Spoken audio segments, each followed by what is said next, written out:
Member of Parliament from Medak Parliament. నా పక్కన కుడివైపు ఉన్నది గౌరవనీయులు కొండా విశ్వేశ్వరరెడ్డి గారు ఎంపీ చేయవల్ల. గత 3 రోజులుగా తెలుగు మీడియాలో జాతీయ మీడియాలో అర్ధ సత్యాలను అసత్యాలను సత్యాలుగా ప్రచారం చేసినందుకు కొంతమంది పెద్దలు చేస్తున్నటువంటి ప్రయత్నంలో వాస్తవాలు లేవని, వాస్తవికంగా కేంద్ర ప్రభుత్వం ఇచ్చినటువంటి బడ్జెట్ ఈ దేశంలో ఉన్నటువంటి 28 రాష్ట్రాలకి కేంద్రపాలిత ప్రాంతాలకి సరైనటువంటి రీతిలో సమపాలనలు ఇచ్చినటువంటి విషయాన్ని మీ ద్వారా తెలంగాణ సమాజం ఉంచాలనేటువంటి ఒక ఉద్దేశంతో ఈరోజు ఈ మీడియా సమావేశాన్ని ఏర్పాటు చేయడం జరిగింది. అఖిల గారెడ్డి గారు వాళ్ళకింత వీళ్ళకింత నువ్వింత నేనింత అని పంచుకునేది కాదు. బడ్జెట్ అనేది సంతులితంగా ఉండాలి, అన్ని రాష్ట్రాల సమానమైనటువంటి అభివృద్ధికి తోడ్పడేటువంటి రీతిలో ఉండాలి. ఇది మొదటి నుంచి కూడా భారతీయ జనతా పార్టీ తన లక్ష్యంగా పెట్టుకుంది. గత 10 సంవత్సరాలుగా భారతీయ జనతా పార్టీ ఈ దేశంలో అధికారంలోకి వచ్చిన తర్వాత ఎన్డీఏ నేతృత్వంలో గౌరవనీయులు నరేంద్ర మోడీ గారు అన్ని రాష్ట్రాలని సమదృష్టితో చూసి వస్తా ఉన్నారు. కానీ తెలంగాణలో కేసీఆర్ అధికారంలో ఉన్న, రేవంత్ రెడ్డి అధికారంలో ఉన్న ఇద్దరి లక్ష్యం ఒకటే. ఏమన్నా ఉంటే మారితే అన్న మారితే అంటే ఇద్దరి ఆలోచనలు ఒకటే రకంగా ఉంటాయి, ఇద్దరి నడవడిక ఒక రకంగానే ఉంటుంది. ఏమన్నా మారింది అంటే జెండా రంగు మారింది తప్ప మనుషుల ఆలోచన విధానం మారలేదు. ఇంతకుముందు ఒక రంగు ఉంటుండే, ఇప్పుడు 3 రంగులు వచ్చింది. ఒక రంగు ఉన్నప్పుడు 3 రంగుల జెండాతో గెలిచిన వాళ్ళంతా ఒక రంగు జెండాలోకి పోయినారు. ఇప్పుడు 3 రంగుల జెండా వచ్చిన తర్వాత ఒక రంగు గుర్తు మీద గెలిచిన వాళ్ళు 3 రంగుల జెండాలోకి పోతున్నారు.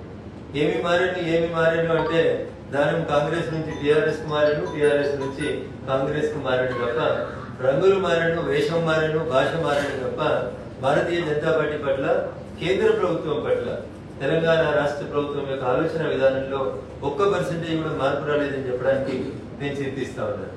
కుర్చీలు మారినాయి, ఎస్ ఐ డూ అగ్రీ. అప్పుడు కేసీఆర్ అటు కూర్చొని తింటుంటే బట్టి గారు ఇటు కూర్చొని బాధపడుతుంది. ఇప్పుడు బట్టి గారు అటు కూర్చొని తింటున్నాడు, కేసీఆర్ ఇటు కూర్చొని బాధపడుతున్నాడు.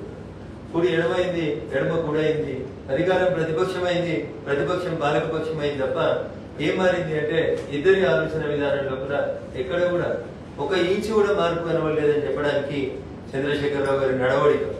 88 మంది ఎమ్మెల్యేలను ఇచ్చిన తర్వాత కాంగ్రెస్ పార్టీకి వెళ్ళి 12 మంది ఎమ్మెల్యేలను 20-30 కోట్లు పెట్టి కొనుక్కున్నాడని, ఇది రఘునందన్ రావు మాట కదా. I'm quoting the words of honourable legislator from Munugode, mister Komatireddy Rajagopal Reddy. Yesterday while he was talking to the media, he says that KCR purchased our Congress MLAs with a cost of 20 to 30 crores. But whereas Congress is purchasing TRS MLAs with a cost of only 5 to 6 crores. ఇది గౌరవనీయులు మునుగోడు శాసనసభ్యులు కోమటిరెడ్డి రాజగోపాల్ రెడ్డి గారు మీడియాతో chit chat లో మాట్లాడినారని నిన్న ప్రముఖ దినపత్రికలలో వచ్చింది. అందుకని నేను ఏమంటున్నా అంటే 88 మంది ఎమ్మెల్యేలను గెలిపించిన రోజు చంద్రశేఖరరావు గారి నడవడిక ఎట్లుందో, చంద్రశేఖరరావు గారి ఆలోచన ఎట్లా ఉందో, ప్రతిపక్షాలను చంపాలనేటువంటి చంద్రశేఖరరావు గారి నీచ రాజకీయం ఎట్లుందో ఈ రోజు రేవంత్ రెడ్డి గారి రాజకీయం కూడా అట్లేదు. 65 మంది ఎమ్మెల్యేలు ఇచ్చిండ్రు, ఒక ప్రభుత్వాన్ని ఇచ్చిండ్రు.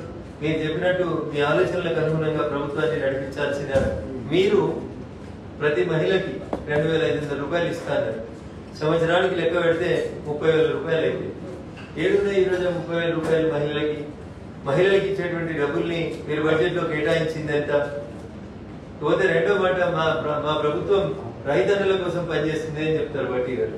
నిన్న మాట్లాడుతూ చెప్తాడు రైతన్నల ప్రయోజనం అంటే తెలంగాణలో ఏటా యావరేజ్ గా ప్రతి పంటకి 84 లక్షల మెట్రిక్ టన్నుల ధాన్యాన్ని కేంద్ర ప్రభుత్వానికి ఇస్తా ఉన్నారు. 84 లక్షల మెట్రిక్ టన్నుల ధాన్యం ఇంటూ 500 రూపాయలు వరకు బోనస్ ఇస్తామని చెప్పింది. 500 రూపాయలు వరకు బోనస్ ఇస్తే 84 లక్షల మెట్రిక్ టన్నులతోటి ఆన్ అండ్ యావరేజ్ లెక్క పెడితే ఎంత అవుతుంది? ఎక్కడ మీరు మీ బడ్జెట్ లో మీరు కేటాయించింది ఏముంది అనేది ఒకసారి ఆలోచించండి. ఏదో ఆంధ్రప్రదేశ్ కి 15,000 కోట్లు ఇచ్చినారు, అమరావతికి 15,000 కోట్లు ఇచ్చినారు. ఎంతసేపు కేంద్రాన్ని బదనాం చేయడం, మంచి జరిగితే మేం చేసినామని, చెడు జరిగితే కేంద్రం చేసింది అని చెప్పేటువంటి ఒక దుర్మార్గమైనటువంటి ఆలోచన తప్ప వాస్తవ గణాంకాలు మీ ముందు లేవు. మీడియా మిత్రులకి, తెలంగాణ సమాజానికి నిన్న గౌరవనీయులు బట్టి విక్రమార్క గారు బడ్జెట్ లో మాట్లాడినటువంటి మాటలు నేను ఇంతకాలం ఎందుకు ప్రెస్ మీట్ పెట్టలేదంటే వారు మాట్లాడిన తర్వాతనే మనం మాట్లాడాలనేటువంటి ఒక మంచి ఉద్దేశంతో ఇంతకాలం మీడియా ముందుకు రాలేదు. ఇది గౌరవనీయులు భట్టి గారు నిన్న తెలంగాణ రాష్ట్ర శాసనసభలో చదివినటువంటి బడ్జెట్ ప్రసంగం. దీంట్లో ఏముందంటే పేజీ నెంబర్ 5 అన్న బడ్జెట్ ప్రసంగం తెలుగు పేజీ నెంబర్ 5లో వారు రాస్తారు. పారాగ్రాఫ్ నెంబర్ 9లో మా ప్రభుత్వం ఏర్పడిన తర్వాత 35,118 కోట్ల రూపాయలు లోన్ తెచ్చుకున్నాం అన్నాడు. ఇలా అమరావతికి ఇచ్చింది కూడా భట్టి గారు ఆర్థిక మంత్రి గారు మీకు అర్థమైంటుంది అనుకుంటా. అమరావతికి ఇచ్చిందని చెప్పినటువంటి 15,000 కోట్లు కూడా ఏదో మీకు తెలిసి ఉండాలి. ఎందుకంటే because you are telling that you are the finance minister of the state of Telangana. మరి మీరు రేవంత్ రెడ్డి గారు ముఖ్యమంత్రి అయిన తర్వాత ఈ రాష్ట్రం తీసుకున్నటువంటి అప్పు 35,118 కోట్లని మీరే బడ్జెట్ లోపల చెప్పారు. మరి అట్లాంటి అప్పుడు ఇంకా మమ్మల్ని బదనాం చేసేది ఎక్కడిది? ఈ లోన్ అంతా ఎడికెళ్ళి వచ్చింది? కేంద్ర ప్రభుత్వం సహకారం లేదే 35,118 కోట్ల లోన్ వచ్చిందా? ఒక్కసారి భట్టి గారు కానీ రేవంత్ రెడ్డి గారు కానీ చెప్తే బాగుంటుంది. ఇకపోతే అదే బడ్జెట్ ప్రసంగంలో గౌరవనీయులు భట్టి విక్రమార్క గారు తెలుగు ప్రసంగం పేజీ నెంబర్ 10లో అన్న తలసరి ఆదాయం ఒక మాట రాశారు. రేటింగ్ బట్టి 18వ పాయింట్లో రాసినారు. రంగారెడ్డి జిల్లా తలసరి ఆదాయం 9,46,862 రూపాయలు. రంగారెడ్డి జిల్లాలో పర్ క్యాపిటా పర్ హెడ్ తలసరి ఆదాయం ఎంత ఉందంటే 9,46,862. గౌరవనీయులు మా విశ్వేశ్వరరెడ్డి గారు ప్రాతినిధ్యం వహిస్తున్నటువంటి రంగారెడ్డి జిల్లాలో జనాలు యావరేజ్ ఒక్కొక్కరు 9,86,462 రూపాయలు సంపాదిస్తుంటే కొంచెం పక్కకు పోతే వారి పార్లమెంట్ లోనే ఇంకొక జిల్లా వికారాబాద్ జిల్లాలో తెలంగాణ ప్రజల ఆదాయం ఎంత ఉంది? తలసరి ఆదాయం అంటే 1,80,241 ఉంది. ఒకటే పార్లమెంట్ లో ఇంత వ్యత్యాసం కనబడుతున్నప్పుడు దేశంలో కాశ్మీర్ నుంచి కన్యాకుమారి దాకా వివిధ రాష్ట్రాలు వివిధ స్థాయిల్లో ఉన్నప్పుడు ఏ రాష్ట్రానికి ఎప్పుడు ఏం అవసరం ఉంది అనేటువంటి పరిస్థితులు బట్టి బడ్జెట్ అలొకేషన్స్ ఉంటాయి కానీ అందరినీ సమదృష్టితో చూస్తుంది భారత ప్రభుత్వం తప్ప ఇంకొకటి కాదు. దానికి వాళ్ళు మాట్లాడినటువంటి మాటలు, వాళ్ళు చేసినటువంటి పనులు, వాళ్ళు చేస్తున్నటువంటి విధానం అనేది పూర్తిగా తప్పని చెప్పి ఈ సందర్భంగా నేను వారికి తెలియజేస్తూ, అన్నం ఉడికిందా లేదంటే 2 మెతుకులు చూస్తే తెలుస్తుంది. నిన్న తెలంగాణ బడ్జెట్ గ్లాన్స్ అని ఒక పేజీ ఇచ్చింది తెలంగాణ ప్రభుత్వం. దేనికి ఎంత డబ్బులు వస్తున్నాయి, ఏడికెళ్ళి వస్తున్నాయి, ఎట్లా సమకూర్చుకుంటున్నాం అని చెప్తూ పేజీ నెంబర్ 4లో తెలంగాణ బడ్జెట్ గ్లాన్స్ అని ఒక పేజీ ఇచ్చింది భట్టి విక్రమార్క గారు. నేను దాంట్లోకెళ్ళే చెప్తా ఉన్నాను, ఇదేదో రఘునందన్ రావు సొంత కవిత్వం, బీజేపీలో సొంత కవిత్వం కాదు. తెలంగాణ బడ్జెట్ గ్లాన్స్ అని చెప్పినటువంటి పేజీ లోపల ఒక అక్షరం కనబడతా ఉంటుంది చాలా స్పష్టంగా. వారే చెప్పారు సీరియల్ నెంబర్ 3 దగ్గర అన్న వాళ్ళు ఏం చెప్తారంటే state share in central taxes అన్న, రాష్ట్రం వాటా కేంద్ర పన్నులలో state share in central taxes ఎంత చూపించారు వాళ్ళు? 26,216 కోట్ల రూపాయలు అన్నారు. State share in central taxes is 26,216 crores. This is not the kahani of Mr. Raghurandan Rao or it is a kahani of Bharatiya Janata Party leaders. This is the budget glance budget page number 4 which was given by Mr. Bhatti Vikramarka in Telangana Assembly. Its serial number it is 1. And if you go down grants in aid అని ఇంకొక heading ఉందన్న. grants in aid అంటే పూర్తిగా కేంద్ర ప్రభుత్వం రాష్ట్రాలకు ఇచ్చేటువంటి డబ్బు. ఎంత ఇస్తున్నాం గ్రాంట్స్ ఇన్ ఎయిడ్? 21,636 కోట్లు వస్తుంది. ఈ 2 కలిపితేనే దాదాపు 50,000 కోట్లు వస్తున్నాయి. మరి తెలంగాణకి ఏమి ఇచ్చారు? గాడిద గుడ్డని నెత్తి మీద పెట్టుకున్నటువంటి ఊరేగుతున్నటువంటి రేవంత్ రెడ్డి గారికి కానీ ఆయన గుంపు మేస్త్రీలకి ఇంతకంటే ఏమంటూ అర్థమవుతుందట. గ్రాంట్ ఇన్ ఎయిడ్ అంటే తెలియదు గుంపు మేస్త్రీలకి. But is the state share in central taxes తెలియదు. గసంటోళ్ళని మాట్లాడమంటే గాడిద గుడ్డులో పెట్టి ఇంకెక్కువ ఏం మాట్లాడతారట. గాడిద గుడ్డు పెట్టదనేటువంటి అవగతం లేనటువంటి వాళ్ళు ముఖ్యమంత్రులు కావడం అనేది తెలంగాణ రాష్ట్రానికి దురదృష్టం అనుకోవాలి. ఒక ఆయన అమెరికాలో బాత్రూమ్లు కట్టడాయన, ఇంకొక ఆయన గుంపు మేస్త్రి గోడలకు పెయింట్ వేస్తాయన. ఇసొంటి వాళ్ళు తెలంగాణను పాలిస్తే ఇంతకంటే మంచి మాటలు ఏమొస్తాయన్నా? ఇంతకంటే మంచి మాటలు ఎక్స్పెక్ట్ చేయడం అనేది తెలంగాణ సమాజానికి దురదృష్టకరం. I'm straightly asking only under 2 heads. మీరు Telangana budget glance page number బట్టి గారు వినండి. మీరు ఇచ్చినటువంటి తెలంగాణ బడ్జెట్ గ్లాన్స్ అని రాసిన దాంట్లో మీరు రాసిన అక్షరాలే చదువుతా ఉన్నా. State share in central taxes 26,216 కోట్లు. ఇది గాడిద గుడ్డ అవుతుందా? బట్టి and mister Revanth should answer it. ఇంకొక హెడ్డింగ్ గ్రాంట్ ఇన్ ఎయిడ్ అని చెప్పారు. 21,636 కోట్లు వచ్చింది గ్రాంట్ ఇన్ ఎయిడ్ కింద అని చెప్పారు.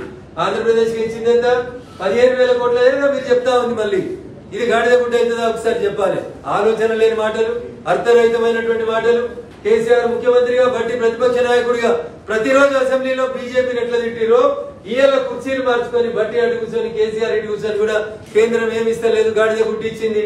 ఆయన ఏదో అన్నాడు. ఇంకా రేవంత్ రెడ్డి నిన్న నిధులు వచ్చుడో ఇద్దరు చచ్చుడో, జల్దీ రాండి. నువ్వు కేటీఆర్ వస్తాడా, నువ్వు హరీష్ వస్తావా, నువ్వు కేసీఆర్ వస్తారా, ఇద్దరు రాండి. ఒకవేళ మేము నిధులు ఇచ్చింది నిజమైతే జంతర్ మంతర్ దగ్గరకు వచ్చి ముగ్గు నాలుగు రాసిపోరు, లేదా మేము నిధులు ఇవ్వలేదు అయితే జంతర్ మంతర్ దగ్గరకు వచ్చి ధర్నా చేయండి. మీ దగ్గర ఇందిరా పార్క్ దగ్గర లేక పోలీసు వాళ్ళని పెట్టి ఎత్తుకపోము, మొత్తం రక్షణ ఇస్తాం, వెనకాల బాత్రూమ్లు ఇస్తాం, పొద్దుగాల ఇడ్లీలు ఇస్తాం, మధ్యాహ్నం గ్లూకోజులు ఇస్తాం. అవి తినకుండా మీకు చేతనైన రోజులు జంతర్ మంతర్ దగ్గర ధర్నా చేయండి. ఎందుకంటే నువ్వు అన్నావు కదా కేసీఆర్ వస్తే నేను వస్తా అని. కేసీఆర్ వెనకడికి జంతర్ మంతర్ దగ్గర ధర్నా ఎట్లా చేసిండో రేవంత్ రెడ్డి గారు, మీరు కూడా అట్లే చేస్తేందుకు రండి. నిధులు వచ్చుడో ఇద్దరం సచ్చుడో అని ఎవరో రాసిస్తే చదువుడు కాదే. బడ్జెట్ అట్ గ్లాన్స్ మీ బట్టి ఇచ్చిండు, పేజ్ నెంబర్ 4 తెలంగాణ రాష్ట్ర శాసనసభలో ఇచ్చిండు. జరగి చదువుకో, కేంద్రంకి ఎన్ని వచ్చినాయో. 7వ నెంబర్ కూడా పెట్టిండు. Loans from government of India 3,900 కోట్లు లోన్ తీసుకుంటున్నామని పెట్టిరు మీ బడ్జెట్ లోపల. ఇది మీరు రాసినటువంటి బడ్జెట్ అన్న. మీకు ఇక రానే రాదు, యూనియన్ బడ్జెట్ చదువుకునే రాదు. భారత ప్రభుత్వం union budget Shrimati Nirmala Sitharaman finance minister union budget కి సంబంధించి కొన్ని గణాంకాలని వెబ్సైట్ లోపల పెట్టింది. యూనియన్ బడ్జెట్ 24-25 అనాలిసిస్ అని పెట్టింది. దీంట్లో పేజీ నెంబర్ 6. అయ్యా బట్టి గారు ఒకసారి మంచిగా చూడండి. Union budget 2024-25 analysis page number 6 table number 7. 7వ నెంబర్ టేబుల్లో భారత ప్రభుత్వం ఒక్కొక్క పద్దు కింద ఎన్ని పైసలు ఇచ్చింది అని ఇందులో రాసిరు కేటగారికల్. ఇది మొత్తం ఎంత ఇచ్చిరు అంటే 5,15,865 కోట్లు ఇచ్చినాం. దీంట్లో 3 కోట్ల ఇండ్లని ప్రధానమంత్రి ఆవాస్ యోజన కింద ఇళ్ళని ఇస్తున్నాం. మీరు ప్రధానమంత్రి ఆవాస్ యోజన కింద ఇచ్చిన ఇళ్ళని తీసుకుపోయి ఇందిరం ఇళ్ళని పేరు మార్చి కడుతున్నారా కడతలేరా? మేము ఇస్తున్నటువంటి పైసల్ని ఇందిరం ఇళ్ళకు యాడ్ చేస్తున్నారా లేదా? Revanth Reddy should answer it. ప్రధానమంత్రి సడక్ యోజన కింద భారతదేశం మొత్తం 25,000 గ్రామ పంచాయతీలకి కొత్తగా ప్రధానమంత్రి సడక్ యోజన కింద మేము లోన్లు ఇస్తాం. ప్రభుత్వం రోడ్లు వేయబోతా ఉంది. దాంట్లో తెలంగాణ వాటా ఉందా లేదా రేవంత్ రెడ్డి గారు చెప్పాలి. అదే రకంగా ఇంకా చెప్పుకుంటూ పోవాలనుకుంటే వాడు చెప్తున్నటువంటి ఏదో బీమా చేస్తాం, ఆరోగ్యశ్రీని 10 లక్షలు పెంచుతామని చెప్పారు. ఏడికేళ్ళు పెంచుతారు? The central government it self made Ayushman Bharat and increase it to 10 lakhs. మేము ఇచ్చినటువంటి ఆయుష్మాన్ భారత్ 10 లక్షలనే తీసుకుపోయి మళ్ళీ మీరు అక్కడ ఆరోగ్యశ్రీ కింద పేరు మార్చి చెప్పుకునే ప్రయత్నం తప్ప you have not allocated a single paisa. ఇంకా దరిద్రం ఏంటంటే బడ్జెట్ లో మైనార్టీల పండుగలకి 33 కోట్ల రూపాయలు ఇస్తాడు బట్టి గారు. మైనార్టీల పండుగలకి 33 కోట్ల రూపాయలు ఇచ్చినటువంటి బట్టి అండ్ రేవంత్ ఎందుకు హిందువుల పండుగలకు 1 రూపాయి ఇవ్వలేదు? లేదా తెలంగాణలో హిందువులు కాంగ్రెస్ పార్టీకి ఓటేయలేదా? ఇదేనా మీ రాజనీతి? మైనార్టీల పండుగలకి 33 కోట్ల బడ్జెట్ అలొకేషన్ ని ఏ రకంగా చేస్తాం? Is this called secular mister బట్టి? ఇదేనా ఒక మతాన్ని ఎంకరేజ్ చేయడం? మైనార్టీలకు పైసలు ఇచ్చి మెజార్టీలని వంచడమే మీ సెక్యులరిజం కాంగ్రెస్ పార్టీ. संविधान खतरे में, किधर खतरे में? माइनॉरिटियों को पैसा दिए तो संविधान अच्छा है, हिंदुओं को पैसा दिए तो माइनॉरिटी खतरा में बोलना समझ रहा क्या बट्टी आप? This is very unfortunate on the part of the finance minister of Telangana. So మా ఎంపీ గారికి ఒక అపాయింట్మెంట్ ఉంది, అందుకని వారు వెళ్తున్నారు, దయచేసి ఏమనుకోవద్దు. Is leaving. So coming to the other issues, Revanth Reddy గారు మాట్లాడుతూ ఉన్నారు నిన్న చాలా విషయాలు.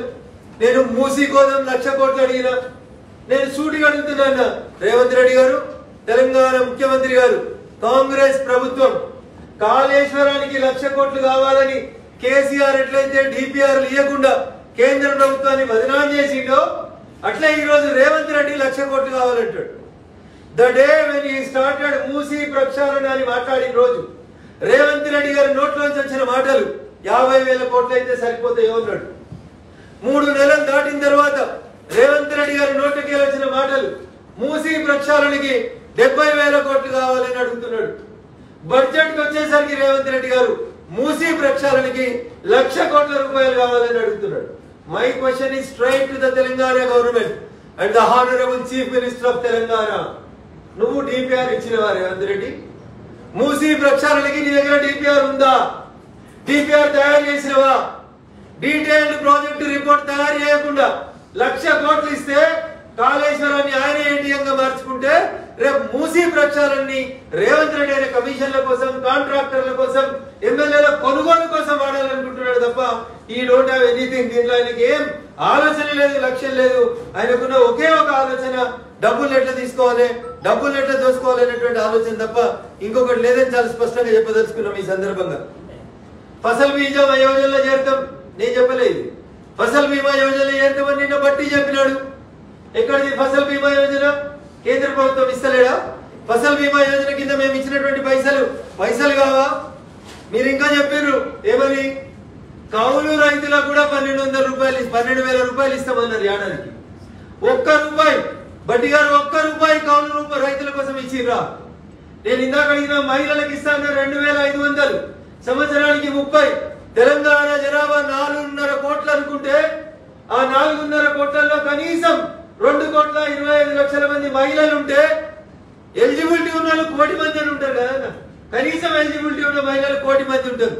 1 కోటి మందికి ఏడాదికి 30,000 ఇస్తే నెలకు 2,500 చొప్పున 12 నెలలకి 30,000 ఇంటూ ఏడాదికి 1 కోటి మందికి ఇస్తే 30,000 కోట్ల రూపాయలు మా తెలంగాణ ఆడబిడ్డలకి మీరు ఇస్తా అని చెప్పి మీ మేనిఫెస్టోలో చెప్పినటువంటి మాట. 1 రూపాయి ఇస్తున్నా దానికి? 1 పైసా కేటాయించిరా నిన్న బడ్జెట్ లోపల? ఏం కేటాయించారు? ఎన్ని పైసలు కేటాయించారు నిన్న బడ్జెట్ లోపల? ఒక్కసారి మీరు చెప్పాలి రేవంత్ రెడ్డి గారు దీనికి సమాధానం. ఇది చెప్పకుండా మీరు ఏది పడితే అది మాట్లాడతామంటే తప్పు అవుతుంది. నేను మీ మాటలనే మీకు గుర్తు చేస్తా ఉన్నా. ఇవి నా మాటలు కావు, మీ మాటలనే మేము గుర్తు చేస్తా ఉన్నా. ఏదో బడ్జెట్ లో ఆంధ్రప్రదేశ్ పేరు రాలేదు, ఆంధ్రప్రదేశ్ పేరు వచ్చింది, తెలంగాణ పేరు రాలేదు. మరి నిన్న తెలంగాణ బడ్జెట్ లో 33 జిల్లాలలో ఒక్క జిల్లా పేరు వచ్చిందా రేవంత్ రెడ్డి? వికారాబాద్ జిల్లాలో తలసరి ఆదాయం 1,90,000 ఉంటే రంగారెడ్డి జిల్లాలో తలసరి ఆదాయం 9,60,000 ఉంటే మరి వికారాబాద్ జిల్లాకి ప్రత్యేకంగా ఏమైనా గ్రాంట్లు ఇచ్చిండా రేవంత్ రెడ్డి? ఏమండి స్పీకర్ గారు, స్పీకర్ కుర్చీలో కూర్చొని అప్పుడప్పుడు మైకులు ఆన్ చేసుడు కాదు. నువ్వు ప్రాతినిధ్యం వహిస్తున్న నీ వికారాబాద్ జిల్లాలో తలసరి ఆదాయం 1,90,000 ఉండి నువ్వు పక్కనే ఉన్న విడిపోయినటువంటి రంగారెడ్డి జిల్లాలో తలసరి ఆదాయం 9,60,000 ఉంటే ఎందుకు మౌనమునిలా ఉన్నారో వికారాబాద్ ఎమ్మెల్యేలు చూడ ఆన్సర్. ఏం మారిందన్నా? గజ్వేల్ చంద్రశేఖరరావు ముఖ్యమంత్రి ఉంటే గజ్వేల్ గడా అవుతుంది, గజ్వేల్ అర్బన్ డెవలప్మెంట్ అథారిటీ అవుతుంది. హరీష్ రావు ఆర్థిక మంత్రి ఉంటే సిద్దిపేట అర్బన్ డెవలప్మెంట్ అథారిటీ వస్తుంది. ఇంకో మంత్రి కేటీఆర్ సిరిసిల్ల మంత్రి అయితే సిరిసిల్ల అర్బన్ డెవలప్మెంట్ అథారిటీ అవుతుంది. ఇవాళ ఏమైందన్నా? కొడంగల్కి వెళ్ళి రేవంత్ రెడ్డి ముఖ్యమంత్రి అయితే ఇవాళ ఏమొచ్చిందన్నా? కొడంగల్ అర్బన్ డెవలప్మెంట్ అథారిటీ కూడా వచ్చింది. దానికి 5,000 కోట్లు ఇచ్చుకున్నారు రేవంత్ రెడ్డి గారు. ఆయన అయితే గజ్వేల్ గడా అయింది, సిద్దిపేట సుడా అయింది, సిరిసిల్ల సుడా అయింది. రేవంత్ రెడ్డి ముఖ్యమంత్రి అయితే కొడంగల్ కూడా అయింది తప్ప వికారాబాద్ కూడా కాలేదు, రంగారెడ్డి కూడా కాలేదు. There is no change. 33 జిల్లాల పేర్లని నిన్న బట్టి బడ్జెట్ లో ఎందుకు మాట్లాడలేదు? కొడంగల్ కు మెడికల్ కాలేజ్ తీసుకుపోయినావు, కొడంగల్ కు డిగ్రీ కాలేజ్ తీసుకుపోయినావు, కొడంగల్ కి నర్సింగ్ కాలేజ్ తీసుకుపోయినావు. ముఖ్యమంత్రి అయినాక ఎంపీ ఎన్నికల కంటే ముందు పోయి 4,600 కోట్ల రూపాయలకి శంకుస్థాపనలు చేసుకొని వచ్చినావు. మరి మిగతా 118 నియోజకవర్గాలకి ఈ బడ్జెట్ లో ప్రతి నియోజకవర్గానికి 4,600 కోట్లు ఎందుకు ఇవ్వలేదు రేవంత్ అని అడుగుతున్నా. నేను నిన్నటిదాకా ప్రాతినిధ్యం వహించిన మా దుబ్బాకకో మెడికల్ కాలేజీ, లేకపోతే మా ఆదిలాబాద్ జిల్లాలో మా నగేశ్వరకో, బోధుకో, కడెంకో medical college. This is called ఏమంటారు? మొత్తం ఇన్ టోటల్గా మీరు దేశాన్ని రాష్ట్రాన్ని చూసుకోవాల్సినటువంటి అవసరం ఉంటుంది. కాంప్రిహెన్సివ్ ఆలోచించుకోవాలి. నువ్వు ముఖ్యమంత్రి కాగానే కూడా చేసినావు, కూడా అని కొడంగల్ అర్బన్ డెవలప్మెంట్ అథారిటీ చేసుకొని 5,000 కోట్లు కూడా ఇచ్చుకున్న నీకు భారత ప్రభుత్వాన్ని ప్రశ్నించేటువంటి నైతిక హక్కు లేదని చెప్పి ఈ సందర్భంగా నేను రేవంత్ రెడ్డి గారికి చాలా స్పష్టంగా చెప్తున్నా. చివరిగా 2 మాటలన్నా. కాంగ్రెస్ పార్టీ మేనిఫెస్టో అనేది నా సొంత కవిత్వం కాదు, రేవంత్ రెడ్డి గారు మీ manifesto page number 6. Congress manifesto ఎన్నికల కంటే ముందు ఇచ్చిన మేనిఫెస్టో పేజ్ నెంబర్ 6లో 6 గ్యారంటీలు అని చెప్పిండన్నా. అభయహస్తం అన్నాడు. ఇలా అభయహస్తం లేదన్నా, అది భస్మాసుర హస్తమైంది. అభయహస్తం భస్మాసుర హస్తమైంది. మహిళా సోదరి మళ్ళీ ఒక బస్సు ఫ్రీ ఇచ్చి నెలకి ఇవ్వాల్సిన 2,500 ఎగ్గొట్టి వాళ్ళ తలల మీద అభయహస్తం కాదు భస్మాసుర హస్తం పెడుతున్నారు రేవంత్ రెడ్డి గారు. అంతకంటే ఎక్కువ నువ్వు చేస్తుంది ఏం లేదు. 12వ పేజీ అన్న Congress party election manifesto page number 12 అన్న ఏం చెప్పిండు? ప్రతి గిరిజన గూడాన్ని సమ్మక్క సారక్క గిరిజన గ్రామీణాభివృద్ధి పథకం కింద ప్రతి గూడెం ప్రతి తండాకు గ్రామ పంచాయతీలకి పర్ ఇయర్ 25 lakhs ఇస్తా అని చెప్పిండు ప్రతి గిరిజన గూడానికి తండాకి. మన నాగేష్ అన్న చెప్పాలి వాళ్ళ ఆదిలాబాద్ జిల్లాలో ఎన్ని గిరిజన గూడాలకు ఎన్ని తాండాలకి ఏడాదికి 25 లక్షలు ప్రతి గ్రామ పంచాయతీకి వచ్చిందో చెప్పాలి. ఇది page number 12 Congress election manifesto. 2 పేజీలు వెనుకపోదామన్నా Congress election manifesto page number 10లో చెప్పిండు 18 సంవత్సరాలు దాటిన ప్రతి యువతి యువకునికి ఎలక్ట్రిక్ స్కూటర్లను అందిస్తా అన్నాడు. ఒక స్కూటర్ ఇచ్చిండు అన్న, గాడిద గుడ్డి ఇచ్చిండు అన్న, అంతకుమించి ఏమి ఇవ్వలేదు. మేము మాట్లాడలేము రేవంత్ రెడ్డి గారు, నీకంటే 2 మాటలు ఎక్కువ మాట్లాడతాం, నీకంటే 2 డిగ్రీలు ఎక్కువ చదువుకొని వచ్చినాం కాబట్టి ఏది పడితే అది మాట్లాడతాం అనుకుంటే కష్టమవుతుంది. అధికారి కోసం అడ్డమైన హామీలు ఇచ్చి అడ్డదారులు దొక్కి అడ్డమైన గడ్డి తిని అధికారంలోకి వచ్చిన తర్వాత ఇలా మీరు చేస్తుంది ఏముంది అనేది ఒకసారి తెలంగాణ యువతను ఆలోచించమంటున్నారు. ఎగ్జామ్స్ వాయిదా ఇవ్వమన్నారు, నెలకో ఎగ్జామ్ పెట్టమన్నారు. మీరు యువకుల పట్ల నిరుద్యోగ యువకుల పట్ల 4000 నిరుద్యోగ వృత్తి పక్కకు పెట్టుండ్రి. మీ హస్తం ఆపన్న హస్తం కావాల్సింది ఉండే, కానీ ఆపన్న హస్తం కావాల్సినటువంటి మీ హస్తం ఈ రోజు అక్కడ అది కర్కశ హస్తంగా మారింది, కపట హస్తంగా మారింది. మీరు వాళ్ళని వంచిస్తున్నారు తప్ప ఇంకొకటి కాదు. ఏం మారిందన్న హరీష్ రావు బడ్జెట్ కి బట్టి బడ్జెట్ కి ఒక మాట చెప్పి నేను ముగించదలుచుకున్నాను. హరీష్ రావు బడ్జెట్ పెట్టిండు, రాష్ట్ర బడ్జెట్ ఆర్థిక మంత్రిగా. Total budget of Telangana which was presented by Mr. Harish Rao as the last finance minister 2.26 లక్షల కోట్లు పెట్టిండని హరీష్ రావు గారు. ఎన్నికల కంటే ఒక సంవత్సరం ముందు గౌరవనీయులు నాటి ఆర్థిక మంత్రి పెట్టినటువంటి బడ్జెట్ 2.26 lakh crores పెట్టిండు. సంవత్సరం అయిపోయిన తర్వాత ఎంత అయింది బడ్జెట్, ఎంత ఖర్చు పెట్టిరు, టోటల్ ఎంత వచ్చినాయి రెవెన్యూ అని లెక్కేస్తే 1.60 lakh crores వచ్చింది. 2.26 లక్షల కోట్లు పెడితే ఖర్చు పెట్టింది ఆదాయాలు ఎంత వచ్చింది 1.60 lakh crores వచ్చింది. అంటే దాదాపు 60,000 కోట్ల రూపాయల్ని లెక్కలు పెంచి చూపించారు తప్ప ఇంకొకటి ఏం కాదు. హరీష్ రావు 2.26 పెట్టిండు కాబట్టి నేను 2.92 పెడతా. ఏడికెళ్తాయి బట్టి అంటే కేంద్రం ఇవ్వాలి. మీరు చేసిన తప్పులకి, మీరు చేసిన అడేవాళ్ళ ప్రామిసులకి కేంద్రం ఎందుకు ఇవ్వాలంటే బెబ్బే బెబ్బే బెబ్బే బెబ్బే తప్ప బట్టి దగ్గర సమాధానం లేదు. అందుకని మేము చాలా స్పష్టంగా చెప్తా ఉన్నాం, we are for this country. Bharatiya Janata Party తన ఎన్నికల మేనిఫెస్టోలోనే చెప్పింది అంత్యోదయ ఇస్ అవర్ కాన్సెప్ట్. అందుకనే ముద్రా లోన్లు 10 లక్షలు ఉంటే 20 లక్షల రూపాయలకు పెంచినాం. స్ట్రీట్ వెండర్స్ కి ఇస్తున్నాం, 3 కోట్ల మందికి ఇండ్లు ఇస్తా ఉన్నాం, ప్రతి ఇంటికి మంచి నీళ్లు ఇస్తా ఉన్నాం, 25,000 పంచాయతీలకి బ్లాక్ టాప్ రోడ్లు ఇస్తా ఉన్నాం. ఇగో ఇది సంతులితమైనటువంటి డెవలప్మెంట్, ఈ దేశం మొత్తాన్ని చూసేటువంటి డెవలప్మెంట్ కదా. అంతకు మించి ఇంకా మీరు ఏం కోరుకుంటున్నారు అనేది నేను ఈ సందర్భంగా మిమ్మల్ని అడుగుతూ, మీ రాజకీయ అవసరాల కోసం, మీ కమిషన్ల కోసం, మీ కాంట్రాక్టర్ల కోసం కేంద్రంలో బడ్జెట్ పెట్టారు. కేంద్రంలో బడ్జెట్ పెట్టేది అస్సాంలో వరదలు వస్తే ఆదుకోవాలని పెడతారు, నలందా యూనివర్సిటీకి పైసలు ఇచ్చారు, బీహార్ కు పైసలు ఇచ్చారని ఏడుస్తున్నటువంటి మూర్ఖులారా. ప్రపంచంలో ఏ దేశంలో యూనివర్సిటీ లేని రోజు ప్రపంచానికి విద్య నేర్పినటువంటి యూనివర్సిటీ నలందా యూనివర్సిటీ. మీ 5 దశాబ్దాల కాంగ్రెస్ పాలనలో నలందాని ప్రపంచం మర్చిపోతే తిరిగి ప్రపంచ ప్రఖ్యాతి గంచినటువంటి నలందా యూనివర్సిటీకి, తక్షశిల యూనివర్సిటీకి ప్రపంచ స్థాయి గుర్తింపు తీసుకొచ్చేందుకు పనిచేస్తున్నటువంటి ప్రభుత్వం నరేంద్రుడి ప్రభుత్వం అయితే కక్కుర్తి మాటలు మాట్లాడేటువంటిది మీరు. ఆక్స్ఫర్డ్ కోదామా, ఇంకెందుకు పోతారు, కేంబ్రిడ్జ్ కోదామా అని మాట్లాడతారు. ఆక్స్ఫర్డ్ లో చదువుకున్న వాళ్ళు, కేంబ్రిడ్జ్ లో చదువుకున్న వాళ్ళు, ప్రధానమంత్రుల నుండి ఫైనాన్స్ మినిస్టర్ల నుండి ఈ దేశంలో టాయిలెట్ లేని ఇళ్లకు టాయిలెట్ కట్టియాలనే ఆలోచన మీ ఆక్స్ఫర్డ్ కి కేంబ్రిడ్జ్ కి రాకపోతే మేం చేస్తా ఉన్నాం, నరేంద్రుడి నాయకత్వంలో చేస్తా ఉన్నాం, పేదల కోసం పనిచేస్తా ఉన్నాం.